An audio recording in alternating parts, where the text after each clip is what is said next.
السلام علیکم ورحمۃ اللہ وبرکاتہ۔ ناظرین گرامی، کیا آپ کو معلوم ہے history.com کے مطابق دنیا کا سب سے چھوٹا ملک ویٹیکن سٹی ہے، جس کا رقبہ 0.2 مربع میل ہے اور آبادی 1500 افراد پر مشتمل ہے۔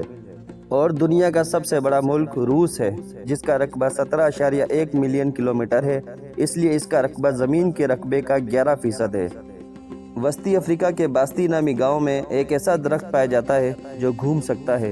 تیز طوفان اور بارش کے دوران دوسرے درختوں کی جڑیں اکھڑ جاتی ہیں، لیکن اس درخت کی جڑیں چاروں طرف گھومتی رہتی ہیں۔ یوں یہ درخت ہوا کا مقابلہ کرنے میں کامیاب ہو جاتا ہے۔ اس معلوماتی ویڈیو میں آگے بڑھنے سے پہلے میرے اس چینل کو سبسکرائب کر دیں تاکہ آئندہ آنے والی معلوماتی ویڈیوز کا نوٹیفیکیشن آپ کو ملتا رہے۔ ناظرین گرامی، تتلی دیگر جانوروں کی طرح چیزوں کو زبان سے نہیں چکھتی، بلکہ اس کے لیے وہ اپنی پتلی پتلی ٹانگوں کو استعمال میں لاتی ہے۔ تتلی کی عمر بہت مختصر ہوتی ہے، جو 1 ہفتے سے 1 سال تک ہوتی ہے۔ چکھنے کی حس اس کے پچھلے پاؤں میں ہوتی ہے۔ کی بورڈ کی آخری لائن میں موجود بٹنوں سے آپ کو انگلش کا کوئی لفظ نہیں لکھ سکتے۔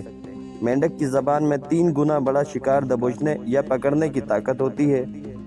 مینڈک کبھی بھی اپنی آنکھیں طویل وقت تک بند نہیں کرتا، یہاں تک کہ سوتے ہوئے بھی آنکھیں کھلی رہتی ہیں۔ کارڈ مچھلی 1 سال میں 90 لاکھ انڈے دیتی ہے، لیکن ان میں سے بہت کم ہی زندہ بچ پاتے ہیں۔ بلیاں اپنی زندگی کا 66% حصہ سو کر گزارتی ہیں۔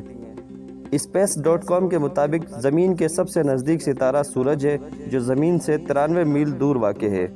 جھینگے کا خون بے رنگ ہوتا ہے، لیکن جب یہ آکسیجن خارج کرتا ہے تو اس کا رنگ نیلا ہو جاتا ہے۔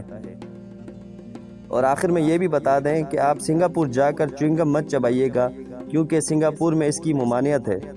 ویڈیو اچھی لگی ہے تو لائک کے آئیکن پر کلک کر دیں، ناپسند آئی ہے تو ڈس لائک کے آئیکن پر کلک کر دیں، اور پلیز چینل کو ضرور سبسکرائب کیجیے گا تاکہ آئندہ اچھی ویڈیو کا نوٹیفیکیشن آپ کو ملتا رہے۔